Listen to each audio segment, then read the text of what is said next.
안녕하세요. 저는 경기도에 살고 있는 30대 중후반 여성입니다. 지극히 평범한 삶을 살던 저였는데 전 남편 때문에 하루아침에 막장 드라마의 주인공이 되어 있더라고요. 저는 현재 친정에서 5살 난 딸아이를 키우고 있습니다. 이혼할 때 이 험한 세상 어떻게 혼자서 어린 딸내미 키우겠냐고 진심으로 걱정해 주시는 분들도 계셨지만요. 무작정 이혼하지 말라며 오지랖 부리는 분들도 많았습니다. 웬만해서는 이혼하지 말고 꾹 참고 살지 그랬냐고 말씀하시던 분들은 결국 나중에 제 이야기를 듣고 나면 이혼 너무 잘했다고 박수를 쳐주십니다. 저도 남편이 그 짓만 안 했더라면 이혼까지는 안 하고 적당히 참고 살았을 것 같아요. 제 딸이 아빠 없이 크기를 바라지 않았으니까요. 하지만 그런 아빠를 딸 곁에 둘 바엔 한부모 가정이 낫겠다 싶었습니다.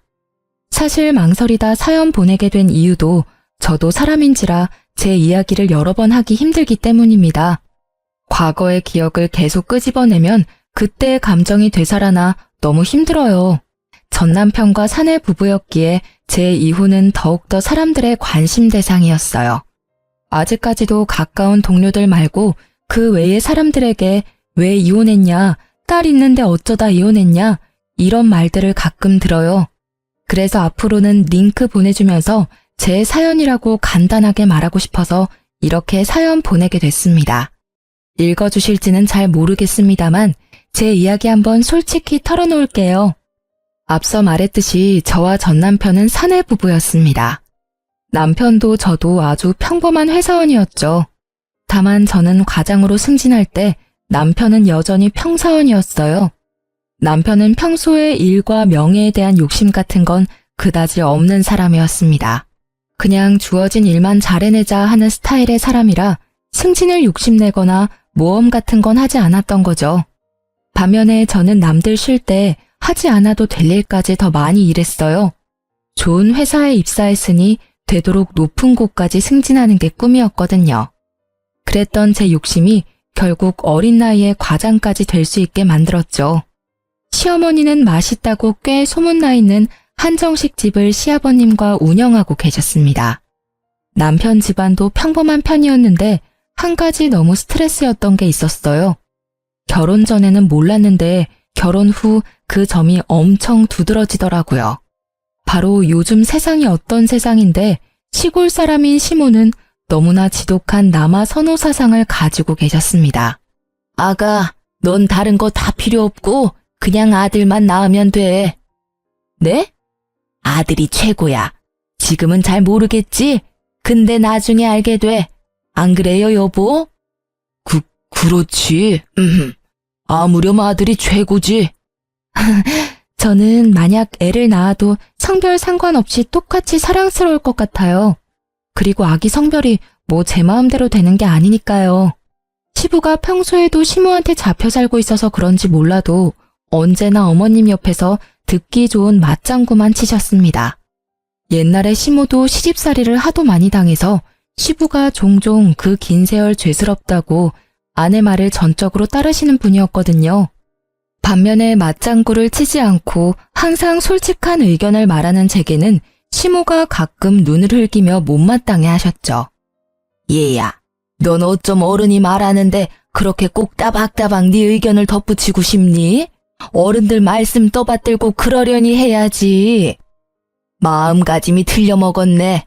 아들 가지고 싶다고 온 가족이 성심껏 빌면 삼신할매가 어련히 건강한 아들 점 찍어줄 텐데 말이야. 네, 저희 시모는 시조부모님과 몇십 년을 함께 살아오신 영향 때문인지 연세보다 더 옛날 사람 같았어요. 그래서 저는 임신 준비할 때 겁도 살짝 났습니다. 나중에 제가 임신했을 때도 아이의 성별에 따라 차별하실까 봐서요. 시모는 같은 배에서 낳은 자식인데도 남편과 시누이에게조차 차별을 많이 하는 분이셨거든요. 제가 남편에게 은근히 그런 문제로 걱정하는 티를 내자 남편은 제게 오히려 앞서 생각하지 말라고 하더군요. 여보, 혹시 말야, 나중에 나 임신해서 아기 낳았는데 딸이면 미움받는 거 아니야? 에이, 우리 엄마 그러실 분 아니셔. 그리고 첫째는 아들 나올 거야, 걱정 마. 첫째가 아들일 걸 어떻게 확신해? 아직 낳지도 않았는데? 아, 엄마가 엄청 기도 다니시거든. 자긴 몰랐지? 헐, 그러니까 더 부담스럽네. 부담은 무슨, 걱정하지 마. 그냥 뭐 아들, 딸 하나씩 골고루 낳고 사는 거지. 하지만 결혼 생활 얼마 안 가 임신을 하면서 제가 걱정하던 것들은 곧 현실이 되더군요. 임신하고부터 시댁의 모든 관심은 뱃속의 아이 건강이나 제 건강이 아니었어요. 오로지 아이의 성별을 궁금해하더군요. 그날도 남편은 산부인과 진료를 혼자 받고 온 제 신경을 긁었어요. 아들이야? 아니, 공주님. 뭐야? 그러다 땅 꺼지겠다? 당신 그 한숨 무슨 의미야? 남편은 제게 혼자 병원 잘 다녀왔냐는 그런 말도 없이 다짜고짜 뱃속 아기가 아들이냐고 물었어요. 제가 딸이라 답하자 본인이 원했던 대답이 안 나와서인지 남편은 세상 깊은 한숨을 내쉬더라고요. 여자애라는 거지? 미치겠다. 미치겠다? 당신 그게 도대체 뭔 반응이야? 바쁘대서 나 혼자 병원 다녀왔어. 그럼 적어도 잘 다녀왔냐고 묻는 게 먼저 아냐? 어련히 당신이 잘 다녀왔겠지. 그니까 내 눈앞에 멀쩡히 서 있는 거 아니야. 아니, 첫애는 아들을 낳아야 하는데 우리 엄마 성격 알잖아. 에이씨, 나도 딸보단 같이 목욕탕 갈 수 있는 아들이 더 좋은데. 딸이든 아들이든 우리 자식인데 당신 어떻게 그따위로 한숨을 쉬냐는 거야. 당신 이러는 거 뱃속 아이가 모를 것 같지? 다 듣고 있어. 그리고 전에는 상관없다며. 수만 번 내쉰 거 가지고 거 되게 뭐라 하네. 당신 진짜 아무리 임산부라지만 너무 예민하다. 뱃속 아이가 뭘 알아듣겠어. 아무것도 안 들리고 아무것도 안 보이는데. 그리고 전에는 당신이 꼭 아들 낳을 것 같은 예감이 들어서 그랬던 거고. 지금 예민하게 만드는 게 누군데. 당신도 이러는데 어머님은 도대체 뭐라고 하실지 벌써부터 두렵다. 에휴. 그러길래 아들이면 얼마나 좋냐고. 딸은 나중에 또 낳으면 되잖아. 무식한 소리 좀 그만해. 아들, 딸 내가 뭐 골라서 임신하는 건 줄 알아? 너 학교 다니면서 성교육 받기는 했어? 말이 그렇다는 거지 왜 화를 내? 좀 속상해서 한마디 한 거 가지고 서방한테 무식하다고 말한다고? 말 좀 조심해. 너 우리 엄마 앞에서 그런 말 하면 큰일 나. 너나 임산부 앞에서 말 가려서 해. 그럼 우리 엄마는 뭐 가만 계시겠니? 배는 점점 더 불러오고 몸은 너무 불편한데 남편은 너무나 제 편이 아니더라고요. 애아빠 될 사람이 하다못해 저희 애기 편도 아니었고요. 그렇게 저는 대판 싸우고 남편과 각방을 썼습니다. 그즈음 안 그래도 배가 불러오니 시모 역시 아기 성별을 집요하게 캐물으셨거든요. 남편과 시모가 나란히 저를 쪼아대니 온 세상 정내미가 뚝 떨어졌어요. 이상하다. 이제 의사가 은근히 말해줄 텐데 아직도 애기 성별 정확히 모르니? 네, 어머님. 참나, 너가 나한테 말해주기 싫은 건 아니고? 안 되겠다. 다음 진료 때는 내가 병원에 따라가마. 아들인지 딸인지 내가 직접 두 눈으로 확인해야겠어. 어머님, 저 좀 그냥 놔두시면 안 돼요? 뭐? 출산 날까지는 더 스트레스 안 받고 싶어요. 스트레스라니? 내가 언제 너한테 스트레스를 줬냐? 어머머, 너 정말 웃긴다. 너 괜히 날 나쁜 셈이 만들지 마라. 누가 들을까 무섭다 얘. 어머님 저한테 매번 전화하실 때마다 아들인지 딸인지 물어보셨잖아요. 한 번 더 물어보시면 저 스트레스 받아서 기절할지도 몰라요. 어머, 협박하니 지금? 어머님, 저 건강하게 출산하고 올게요. 그때까지만 배려 부탁드려요. 저는 끝끝내 출산날까지 아이의 정확한 성별은 시댁에 절대 비밀로 했습니다. 각방 쓰는 남편에게도 똑똑히 경고했어요. 출산일까지 절대 안정 취하고 싶으니 뱃속의 아이의 성별은 비밀이라고요. 만에 하나 시모께 딸이라 미리 말하면 당장 이혼이라고 신신당부했습니다. 남편은 이혼은 하기 싫은지 제 말을 잘 듣더라고요. 그렇게 출산일까지는 별일 없었어요. 일어났어? 엄마, 아빠는 아직 못 오셨어. 열심히 달려오시는 중이야. 우리 딸 장하다. 너 닮은 예쁜 공주님 낳은 거 너무 축하해. 우리 딸 이제 엄마도 됐고 다 컸네. 고마워요, 엄마. 애기는 건강하지? 그럼. 다행이다. 다행이긴 한데 너 애기 울음소리 듣고 바로 기절했었어. 얼마나 아팠으면 내 새끼. 엄마 깜짝 놀라서 울 뻔했잖아. 근데 꾹 참았어. 우리 딸도 안 우는데 내가 울면 안 되니까. 황서방도 병원 앞이랬어. 곧 올 거야. 정말 고생 많았다. 건강하게 아이를 출산하고 정신 차린 저는 친정엄마의 따뜻한 손을 꼭 붙잡고 있었죠. 그런데 어디서 서러운 울음소리가 들려오더군요. 그 소리는 곧 제 병실과 가까워졌고 저는 그게 시모의 울부짖음이라는 걸 단번에 알 수 있었습니다. 첫 손주가 딸이라니. 자식은 아들만 있으면 된다는 말을 달고 살았던 아들바라기 시모는 역시나 제가 딸을 낳았다는 소식에 어디 초상난 듯 병원에서 오열을 했습니다. 시모가 엉엉 우는 모습에 어디 누가 돌아가셨냐고 지나가는 다른 환자나 보호자들이 조심스럽게 물어보기까지 했어요. 당연히 친정 부모님께서는 그 상황을 엄청 불쾌해하셨어요. 저는 힘이 없어서 뭐라 말도 못하고 병실 침대에 누워서 시댁 식구들에게 눈길도 안 주고 천장을 바라본 채 주먹만 불끈 쥐고 있었죠. 남편은 옆에서 그 상황을 수습 안 하고 뭘 하고 가만 서 있는 건지 너무 화가 났습니다. 아이고, 어쩜 좋아. 아이고,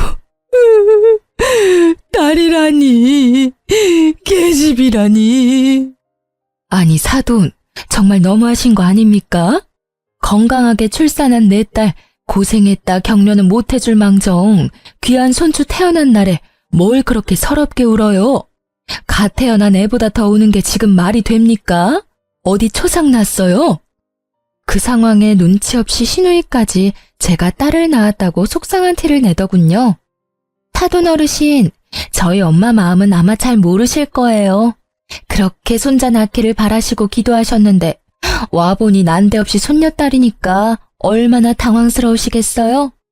옳게도 참 미리 언질이라도 하던가 어떻게 출산일까지 숨겨 그걸? 뭐요? 사돈 처녀, 딸이면 또 어떤데요? 손녀도 얼마나 이쁜데 당황스럽다고요? 진짜 이해를 못하겠네. 계속 그렇게 우는 소리 하면 저희가 뭐가 됩니까? 아이고 답답해. 사돈, 내가 오죽하면 이러겠어요. 그렇게 아들만 낳아달라고 부탁을 했는데 그게 어렵습니까? 대단한 며느님께서 괘씸하게도 뱃속에 애가 여자인지 남자인지 출산일까지 말을 안 해서 이 사단이 났잖아요. 아이고 어쩌냐? 왜 하필 첫째가 딸이야? 환자분 아직까지는 안정 취해하니까 조용히 해주세요. 그리고 병실에서 이렇게 소란스럽게 하시면 안 됩니다. 하지만 시모는 아랑곳하지 않고 대성통곡을 하더라고요.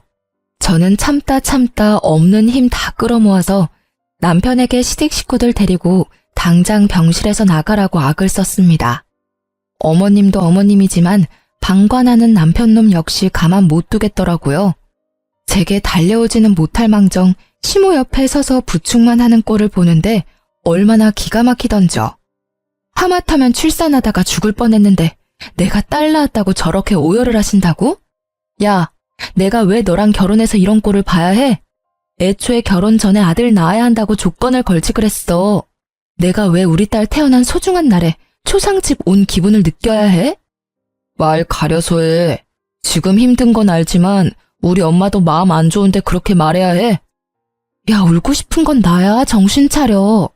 어머님, 울고 싶은 건 저예요. 그렇게 바라던 아들은 어머님께서 아버님이랑 노력해서 한 명 더 낳으시던가 하세요. 야, 이 한심한 놈아. 이 사단이 났는데도 멀뚱히 지켜보기만 해? 너 당장 네 엄마랑 네 누나 데리고 너네 집으로 가. 꼴도 보기 싫으니까. 환자분이 싫어하시는데 계속 계실 거예요? 나가주세요. 간호사님께서도 정색하면서 끝까지 도와줘서 저는 시댁 식구를 다 내쫓는데 겨우 성공했습니다.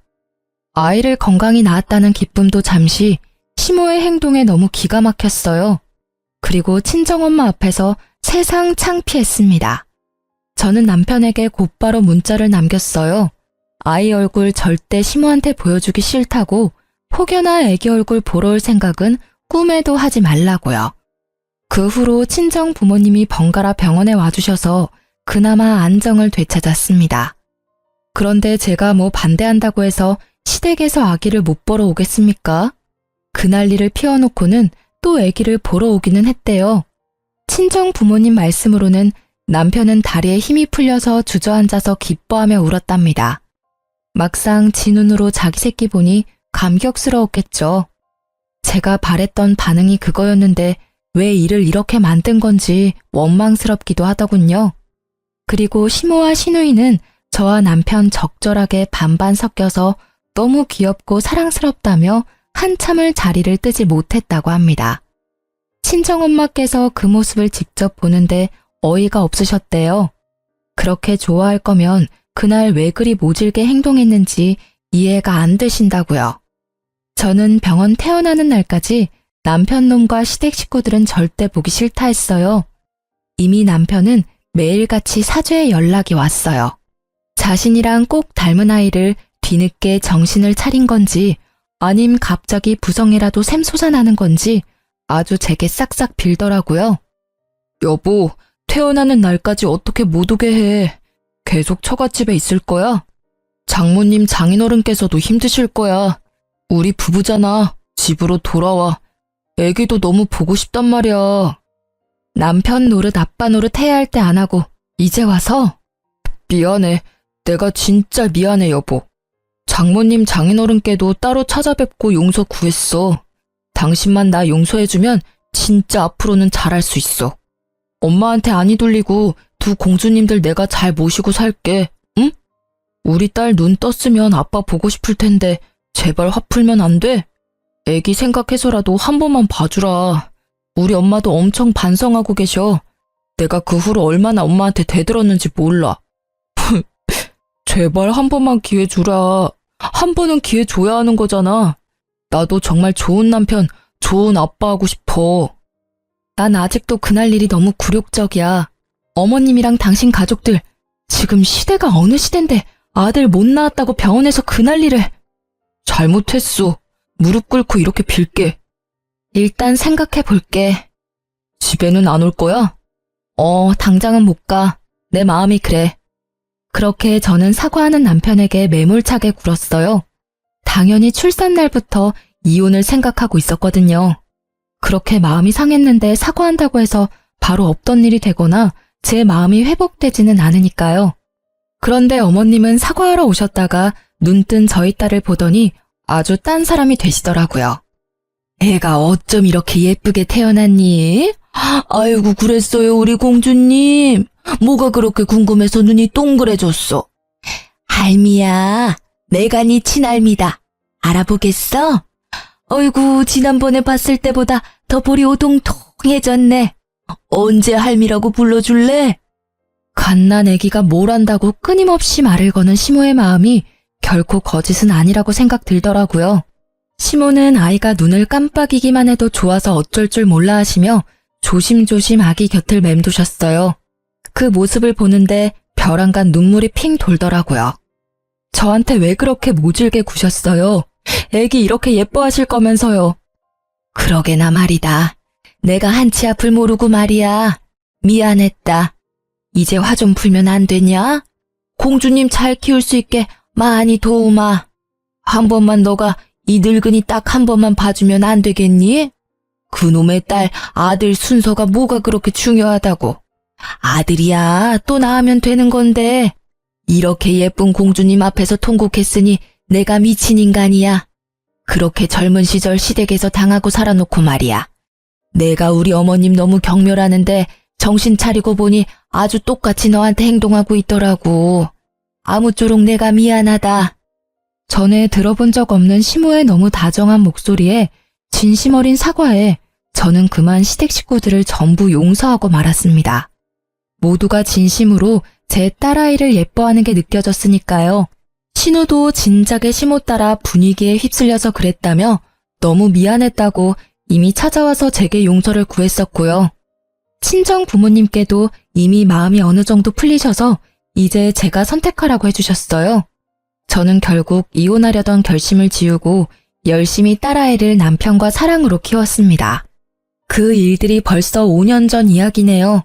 그때는 제가 나중에 남편과 시모 그리고 시누이에게 뒤통수를 맞으리라고는 상상도 못했었습니다.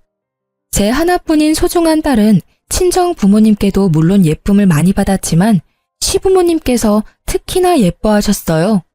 어머님께서는 더 이상 딸아이라고 차별도 절대 안 하셨죠. 하지만 은근히 손자도 보고 싶으신지 다른 소식은 또 없냐고 종종 물어보셨습니다. 손녀딸도 그렇게 애지중지하시는데 손자는 또 얼마나 예뻐하시겠어요? 저도 한 명 더 낳고 싶었지만 당장은 육아휴직이 끝나고 회사에 다시 복직해야 했고 하나로도 좀 버거워서 둘째 계획은 조금 미루고 있었습니다. 그러다 첫째가 어느 정도 자라니 마음의 여유가 생기더군요. 남편은 연차가 쌓여 연봉 협상도 새로 하고 저도 과장까지 진급하니 이제 둘째를 마음 놓고 가져도 되겠다 싶었어요. 그런데 막상 계획이 생기고 남편과 노력했지만 이상하게 아이가 안 생겼어요. 꼭 아들을 가지고 싶다기보다 딸이든 아들이든 상관없이 둘째를 만들고 싶었던 건데 임신이 너무 안 되니까 걱정이 되더라고요. 고심하다 산부인과에 갔는데 제 자궁 상태가 안 좋다는 의사의 소견을 받게 됐습니다. 여보, 나 더 이상 임신은 힘들 것 같대. 우리 어떡해? 그게 무슨 소리야? 저는 둘째를 못 가진다는 슬픔도 물론 엄청났지만 여자로서도 끝난 것 같다는 마음도 괜시리 들어 엄청 우울했어요. 정말 위로받고 싶었는데 제게 은근히 쌀쌀맞게 대하는 시댁 식구들과 남편의 태도에 또 한 번 상처를 받았습니다. 당신 말이야, 나랑 결혼한 이유가 뭐야? 아니, 어머님 아버님께서 우리 결혼 허락한 이유가 뭐야? 나 무슨 애 낳으려는 도구로 들이신 거야?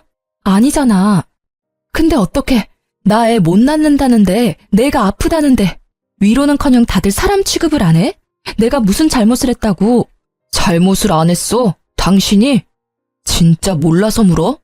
당신이 평소에 몸 관리를 잘했어야 하는 거 아니야. 그러게 애 낳고 내가 좀 쉬라고 했었잖아. 말 안 들은 건 당신이야. 워킹맘 뭐 아무나 해? 기어코 과장까지 달더니 자기 몸 관리는 엉망진창. 나는 태어나지 못한 우리 아들이 너무 불쌍해. 내가 그렇게 노력한 이유가 뭔데? 다 우리 가족을 위해서였잖아. 둘째까지 키우려면 네 월급 내 월급 해도 택도 없으니까. 너가 적게 버니까 나라도 더 벌자고 생각했어. 그게 그렇게 잘못한 거야? 꼭 그렇게 내 가슴에 비수를 꽂아야겠어? 지금 당신만 슬퍼? 나는 안 슬프겠어? 이제 네 몸 아픈 걸 내 월급 탓하는 거야? 너 잘났다. 지겨워 정말. 제가 속상한 마음을 토해냈지만 남편은 여전히 냉담했고 이제 사과도 안 하더군요. 결국 저희는 그렇게 별거 아닌 별거를 하게 됐습니다. 저희는 같은 회사라도 제가 진급하면서 다른 부서로 옮겼거든요. 회사에서 얼굴 보기도 힘든데 남편은 툭 하면 시댁에서 자고 온다고 일방적으로 연락이 왔어요. 저는 저대로 상처받아서 그런 남편을 내버려뒀어요. 그나마 시누이와 시모께서는 더 이상 저를 예전처럼 구박하거나 긁지는 않으셨어요. 같은 여자라서 저를 남편보다 이해해 주시나 싶었어요. 예전같이 아들 타령도 절대 하지 않으셨습니다. 그러다 저는 결국 남편에게 먼저 손을 내밀기로 생각했습니다. 시간이 지날수록 딸아이가 아빠는 왜 따로 사냐고 묻기 시작해서요. 눈에 넣어도 안 아플 제 소중한 딸을 위해서 남편과 더 늦기 전에 관계를 회복하고 싶었어요. 물론 남편이 여전히 미워 죽겠는 건 변함없었습니다. 하지만 아내로서 말고 엄마로서 가정을 지키고자 했어요. 딸은 아빠가 집에 오지 않자 주말 중 하루는 남편을 보러 시댁에 가서 자고 왔습니다. 어련히 시부모님께서 손녀를 잘 챙겨주시는 걸 알지만 그래도 딸이 뭐 하는지 궁금해서 전화를 하고는 했어요. 전화 안 해도 된다. 아주 잘 지내고 있단다. 걱정하덜덜 말어. 아빠 얼마나 보고 싶었으면 애가 바로 안기더라. 애도 아빠랑 노느라 바쁘니까 이렇게 자주 전화로 안 물어도 된다. 알겠니? 하지만 제가 굳이 바꿔달라 해도 애가 놀고 있다 하거나 잔다고 바꿔주지 않으셨어요. 그래서 시댁에 맡기는 날은 그냥 애가 아빠랑 잘 지내고 있구나 생각하고 말았죠. 그런데 어린 딸이 시댁에만 갔다 오면 신우를 이모라고 부르는 겁니다. 엄마, 이모가 머리 묶어줬어요. 아이고, 그랬어? 근데 이모가 아니라 고모라고 해야지. 아니야. 제가 딸에게 이모가 아니라 고모라고 수정해줘도 딸은 고집 부리며 끝내 고모를 이모라고 부르더라고요. 그냥 아이의 말실수라고만 생각했습니다. 그날도 저는 주말이 되어 딸을 시댁에 데려다주고 오는 길이었어요. 딸이 좋아하는 애착 인형이 차 시트에 빠진 걸 보고 또 난리 나겠다 싶어 아무 생각 없이 바로 차를 돌려서 시댁에 갖다 주러 갔죠. 운전하면서 생각해보니 남편과 이 핑계로 얼굴 마주보고 얘기라도 잠깐 나눌 수 있겠다 싶었어요. 시댁은 마당이 있는 전원주택이었는데요. 손녀딸 왔다 갔다 뛰어놀라고 현관문을 시모가 다 열어놨더라고요. 하필이면 벗기 힘든 롱부츠를 신었던 터라 신발을 벗기 위해 한참을 서 있었죠. 그런데 안에서 딸아이 목소리가 들리더라고요. 반가운 마음에 얼굴만 빼꼼히 들어 거실 쪽을 쳐다보는데 웬 모르는 여자가 남편이랑 나란히 딱 붙어 있는 겁니다. 자기야, 과일 먹어봐. 아, 맛있네. 내가 먹여주니까 더 맛있지? 당연한 말씀, 우리 예쁜이. 그 행동과 대화는 누가 봐도 보통 사이가 아닌 듯 했어요. 이미 봤으면서도 속으로는 아니길 바랬지만 제 딸이 그 여자에게 이모라고 부르는 모습에 남편이 외도 중이란 확신이 들었어요. 어디서 몰래 바람 피는 것도 아니고 남편 놈이 작정하고 시댁에서 심지어 내 딸 앞에서 상간녀랑 히히덕거렸다는 사실에 화가 머리끝까지 났습니다. 상간녀에게 이모라는 호칭까지 붙여주고요. 활용점정으로 그 순간 시모의 목소리가 들렸습니다. 이제 우리 시은이가 이모 말고 엄마라고 부르는 습관을 들여야 할 텐데 엄마 해봐 시은아. 싫어.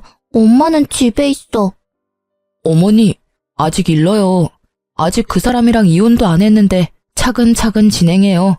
시은이 혼란스럽겠어요. 그래도 우리 새애기가 듣기 서운하잖니. 곧 엄마 될 사람이 얜데. 어머님, 저는 괜찮아요. 저 금방 신이랑 친해질 자신 있어요. 이렇게 저를 잘 따르잖아요. 엄마라고 금방 불러줄 거예요. 그치, 시은아? 그 장면에서 저는 피가 거꾸로 솟는다는 기분을 잘 알게 됐습니다. 살면서 그렇게 분노해 본 적 없었거든요. 당장 시댁 들어가서 다 엎고 싶더라고요. 하지만 어린 딸에게 평생 그 장면이 트라우마로 남을지 모르겠다는 생각도 들더라고요. 또 제가 방금 보고 들은 것 외에는 제게는 남편의 외도에 대한 아무런 정보도 증거도 없었으니까 저는 그대로 물러날 수밖에 없었어요. 이를 꽉 깨물고 겨우 참아서 시댁을 빠져나왔죠. 저는 곧바로 비싼 돈 주고 흥신소에 의뢰했습니다. 아주 사소한 것부터 결정적인 것까지 상간녀 정보와 남편의 행적들을 탈탈 털어서 증거를 차곡차곡 수집했어요. 그리고 둘이 어떻게 만나게 됐는지도 알아봐 달라고 했죠. 돈이 있으니 세상 참 못 알아볼 게 없더라고요. 제게 돈이라도 없었으면 어쩔 뻔했나 싶었습니다. 상간녀는 꽤 유명한 헤어샵의 수석 디자이너였습니다. 저는 우선 상간녀부터 참교육하려고 그 샵의 원장에게 비싼 돈을 주고 예약을 했습니다. 제가 시술 받으러 가니 상간녀의 표정이 일그러지더라고요. 제 얼굴은 모를 줄 알았는데 어떻게 알고 있었나 봅니다. 정확하지는 않지만 저는 웃으면서 상간녀가 들리게 원장에게 말했습니다. 원장님, 제 남편이 바람을 피고 있는데요. 제가 곧 그 상간녀 참교육시키러 갈 거거든요. 그러니까 머리 예쁘게 좀 해주세요. 네, 고객님 진짜 잘 오셨어요. 저만 믿으세요. 제가 진짜 끝장나게 우아하고 고급스럽게 해드릴게요. 마음 단단히 먹으셔야 해요. 원장은 신나서 상간녀 흉을 보더라고요. 그러자 상간녀는 묘한 눈빛으로 저희 쪽을 힐끔거렸습니다. 그런데 저기 저 디자이너는 내가 어디서 뵌 것 같은데 낯이 많이 익네요? 혹시 저희 어디서 봤던가요? 네? 아니요, 초면입니다. 제가 좀 많이 흔하게 생겼어요. 상간녀의 반응을 보니 상간녀는 틀림없이 제 얼굴을 아는 듯 했어요. 원장의 시술이 끝날 때까지 상간녀는 본인 손님에게 실수할 만큼 제게 온 신경이 쏠린 듯 했어요. 아, 죄송합니다. 뜨거우셨죠? 아니, 오늘 왜 그래 너? 정신 어디다 두고 왔어? 오늘 좀 일찍 퇴근해도 될까요? 몸이 안 좋아서요. 실수를 타박하는 원장에게 몸이 아프다며 미꾸라지처럼 빠져나갈 궁리를 하더라고요. 그걸 저는 가만둘 수 없었죠. 원장은 제게 복수 잘하라며 정말 예쁘게 시술을 해주고 있었고 저는 대뜸 벌떡 일어나서 상간녀에게 다가갔어요. 아직 안 끝나셨는데? 고객님, 혹시 화장실 가고 싶으세요? 원장이 부르는 소리를 무시하고 저는 상간녀에게 다가가 물었어요. 어때요? 네? 엄청 예쁘세요. 저희 원장님 정말 잘하시죠? 그럼 이건 어때요? 저는 상간녀의 뺨을 있는 힘껏 내리쳤습니다. 고객님, 왜 이러세요? 상간녀는 그러고도 한참 아무 말을 못하더라고요. 그녀만 뺨 맞은 이유를 알고 있으니 원장은 자기 직원 보호하겠다고 감싸더군요. 웅성거리는 소리는 전부 저를 향해 있었습니다. 뭐야? 저 여자 갑질하는 거 아니야? 직원 뺨을 갑자기 왜 때려? 얼른 경찰 불러야. 저는 그때 모든 사실을 폭로했습니다. 나쁜 건 제가 아니라고요. 너 내 남편이랑 바람난 것도 모자라서 감히 내 딸까지 뺏어가려 해? 네가 인간이야? 이 욕정에 눈이 먼 짐승아. 이렇게 번듯하고 멋있는 샵에서 일하면 뭐하니? 네가 인간이 덜 됐는데. 상간녀는 제 말이 끝나자마자 울면서 무릎 꿇고 싹싹 빌더군요. 언니, 잘못했어요. 여기서 이러지 마세요, 네? 가게 피해주지 말고 나가서 이야기하면 안 될까요? 언니라니 누가 네 언니야. 가증스러워, 더러워. 피해? 네 입에서 나올 말이야 그게? 내 인생에 피해준 건 어떻게 보상할 건데? 사모님, 제가 다 말씀드릴게요. 제발요. 나가주세요. 손님, 아까 말씀하셨던 바람났다는 여자가 저희 직원인가요? 네, 그래서 내가 여기까지 비싼 돈 주고 시술 받으러 왔죠. 소란 피워서 죄송해요. 오늘은 일단 갈게요. 너 내 남편한테 연락하지 말고 가만히 쥐 죽은 듯이 내 연락 기다려. 그렇게 상간녀 쪽만 주고 나오려고 했는데 상간녀는 울면서도 저를 끝까지 따라오더군요. 제발 하라는 대로 할 테니 제 직장만 건드리지 말아주세요. 여기 다시는 찾아오지 말아주세요. 제발 어디도 소문내지 말아주세요. 그러면 제가 다 협조할게요. 네? 너 지금 나한테 명령하니? 협박해? 부탁드리는 거예요. 정말 여기 제 전부예요. 너도 내 전부를 가져가려고 했잖아. 내 남편이랑 같이 내 딸 훔치려고 했잖아. 그건 진짜 죽을 죄를 지었어요. 제가 잘못했습니다. 사모님, 한 번만 부탁드릴게요. 그리고 이어지는 상간녀의 말을 듣고 저는 한동안 벙쪘어요. 남편과 상간녀는 시모를 통해서 처음 만났다고 합니다. 그 한정식 집 저희 원장님께서 단골이셔서 자주 저 데리고 가주셨어요. 어머님, 아니, 한정식 사장님께서 저한테 따로 전화번호 물어보셨는데 밥 먹으러 오라고 연락이 자주 왔어요. 그렇다 할 가족도 없고 너무 포근했어요. 가족이 그리워서 저한테 잘해주는 그 사람이랑 어머님 거절하지 못했어요. 죄송합니다. 그러니까 저희 시모께서는 제가 더 이상 애 못 낳는다고 하자 손수 새 며느리감을 찾으신 거예요. 상간녀에게도 대놓고 손자 낳아줄 새 며느리감 찾는다고 했대요. 손자만 낳아준다면 평생 잘해주겠다고요.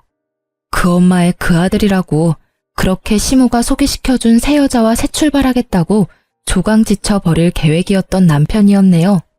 괘씸하게도 시댁과 남편은 저 빠질 생각이었대요. 저 이제 다 말씀드렸으니까 더 이상 여기 안 찾아오실 거죠? 내가 왜 네 말을 들어줘야 하니? 뭐, 하긴, 나한테 위자료 주려면 너 열심히 일해야겠다. 저 뭐든 다 할게요. 제 커리어만 건드리지 말아주세요. 네? 자기 커리어는 소중하고 남의 인생은 소중하지 않은지 어이없는 상간녀의 태도에 저는 재밌는 계획을 세웠습니다. 너 방금 뭐든 다 한댔지? 네, 뭐든요. 저는 회사 미팅 시간에 상간녀를 초대했습니다. 지금 생각해보면 저까지 회사 잘릴 위험이 있던 거였는데 그때는 복수에 눈이 멀고 정말 절박했었나 봐요. 상간녀는 아무것도 모른다는 얼굴로 저희 회사에 찾아와서 남편 이름을 대며 남편을 찾았습니다. 황주성 씨 어디 계세요? 누구세요? 황주성 씨 여자친구요. 누구냐고 묻는 직원들에게 상간녀는 당당히 여자친구라고 말했습니다. 회사에 와달라고만 했지 그런 건 시키지도 않았는데 상간녀는 알아서 남편을 골탕 먹이더라고요. 전체 미팅이라 여러 부서가 모여 있었는데 대부분 저희가 부부라는 걸 알고 있는 분들이셨죠. 직원들은 순간 제 눈치도 보고 경멸의 눈빛으로 남편 놈을 쳐다봤습니다. 아무것도 모르고 남편 놈은 걸어오다가 상간녀 보고 귀신 본 듯이 놀라더군요. 네가 여기 어떻게... 자기야, 도대체 이혼을 언제 한다는 거야? 내가 언제까지 기다려야 해? 마누라랑 이혼할 마음은 진짜 있긴 한 거야? 주성 씨, 나 가지고 논 거야? 자기 부인 이제 애 못 낳는다며. 나보고 아들 낳아달라고 했으면서 왜 자꾸 이혼을 미뤄? 상간녀의 연기에 저는 빵 터졌어요. 그 상황은 연기였지만 그 말들은 전부 사실이었으니까요. 저는 그대로 남편 놈에게 다가갔고 남편은 아니라고 뒷걸음질 쳤어요. 여보, 그런 거 아니야. 누가 좀 저 미친 여자 당장 나가라고 해요. 난 모르는 여자거든요. 모르는 여자라니 섭섭하겠다. 네 애인이잖아. 시댁에 꽁꽁 숨겨두고 주말마다 내 딸 불러서 상간녀한테 엄마라고 부르게 했잖아. 내가 모를 줄 알았어? 당신 다 알고 있었어? 설마 쟤 여기 부른 거 당신이야? 회사에서도 딴 살림 차리고 싶어서 네가 부른 거 아니고? 난 모르는 여자라니까. 저는 이미 남편 몰래 미팅 준비하는 척하며 그의 핸드폰을 가져가서 남편 톡 프로필 사진을 상간녀와 아주 다정하게 찍은 사진으로 해놨었습니다. 회사 직원들은 물론이고 이미 사진 본 지인들은 미친 듯이 연락 오고 난리 난 상태였죠. 남편 놈에게 핸드폰을 돌려주니 경악하더군요. 야, 진짜 이게 다 네가 벌인 짓이야? 감히 회사에서 이런 장난질을 해? 사진도 바꿔놓고 아주 나 엿먹으라는 거지? 아니, 이건 내가 벌인 짓이 아니라 네가 내 뒤에서 벌인 짓이지. 바람핀 것도 모자라서 감히 내 딸 시은이까지 나한테서 뺏으려 했어? 저는 업무 파일을 들고 그 모서리로 기분 나쁘게 남편 놈의 머리를 콩콩 찍어줬습니다. 당장 아작내고 싶은데 내가 너보다 직급이 높아서 참는다. 과장이라 참는 거야. 황주성 사원, 빨리 저 여자 데리고 나가. 회사 분위기 엉망으로 만들지 말고. 남편 놈은 분해서 어쩔 줄 몰라 하며 개거품 무는 모습에 저는 너무 통쾌했습니다. 야, 네가 어떻게 이래? 쪽을 줘도 이렇게 주냐? 저는 침착한 반면에 남편이 발악을 하니 주변 남자 사원들은 저를 보호해주더군요. 뒤늦게 나타난 부장은 회사에서 이게 무슨 짓이냐고 상간녀 데리고 나가라고 남편에게 소리쳤어요. 남편에게 회사에서도 조치를 취하겠다고 일침을 날리셨죠. 물론 저도 어느 정도 징계는 받을 거라 생각했습니다. 그렇게 울그락불그락 하는 남편에게 상간녀는 머리에 꽃다네처럼 팔짱을 끼자 남편은 상간녀의 뺨을 내려치고 씩씩거리면서 나갔어요. 상간녀는 제게 아련한 눈빛으로 이 정도면 됐냐고 묻는 듯 했습니다. 그 후로 남편은 불륜으로 큰 무리를 일으켜 권고사직 권유받았어요. 왜 과장이 벌인 일에 본인이 피해받아야 하냐고 남편은 부장님이랑 싸웠답니다. 부장님이 남편한테 바람을 과장이 피웠냐고 역으로 질문하셨대요. 그러자 전 남편 놈은 한마디도 대답 못했다고 하더라고요. 바람핀 놈이 더 성낸다며 부장께서 더 회사 어지럽히지 말고 알아서 퇴사하라 하셨습니다. 남편 놈은 정말 가관인 게 제 발로 퇴사해놓고 상간녀 직장에 가서 똑같이 난동을 부렸대요. 왜 자기 배신했냐고요. 소문 들어보니 상간녀는 참지 못하고 맞서서 당신 때문에 상간녀 소송당해서 위자료 물어야 한다고 개싸움을 했다고 합니다. 제가 다녀간 후로 그 샵의 원장이 상간녀 일 잘한다고 쉬쉬하려고 했다는데 그 일로 결국은 상간녀는 샵에서 잘렸다고 합니다. 둘 다 자업자득이죠. 저는 상간녀가 그나마 제게 협조를 잘해줘서 이혼 소송도 이기고 위자료를 받았어요. 양육권도 당연히 제가 가지게 됐습니다. 한동안 전 시모는 손녀딸도 못 봐서 우울하다고 우는 소리 하면서 연락이 왔어요. 그 사단을 만든 게 본인이면서 다시 합치라고 하는 전 시모의 말에 어이가 없었습니다. 내가 요즘 일도 손에 안 잡혀. 우리 공주 못 본 지 너무 오래됐잖아. 너희가 이혼했어도 우리는 여전히 가족이잖아. 응? 가족이요? 쓸모없어지니 뒤통수 치고 버리라고 한 게 가족인가요? 어머님 참 뻔뻔하시네요. 저희 가정 풍비박산 난 데에는 어머님이 가장 공 크시잖아요. 이젠 이혼도 했으니 당당하게 새로운 며느리감이나 또 찾아보세요. 꼭이요. 이번엔 손자 꼭 얻으세요. 저는 친정 부모님이랑 제 보물 같은 딸과 현재 잘 지내고 있습니다. 파란만장했던 결혼 생활 때문에 더 이상 재혼은 없을 것 같아요. 그냥 일하는 재미와 딸 키우는 재미로 이번 생은 만족하려 합니다. 사람의 욕심은 끝도 없다죠. 결국 시모의 손자 욕심, 남편의 아들 욕심이 이 처참한 결과를 만들었다고 생각해요. 전 남편과 전 시모를 보면서 하나 깨달은 인생 교훈은요. 누군가의 뒤통수를 치면 곧 그게 부메랑이 되어서 다시 본인에게 날아온다는 거예요. 친절과 선행은 베풀지는 못해도 악행과 배신은 살면서 절대 하지 말아야 해요. 저도 착하지는 못해도 남들 피해 안 주며 정직하게 딸아이 열심히 키우도록 하겠습니다. 지금까지 제 긴 사연 들어주셔서 너무나 감사합니다.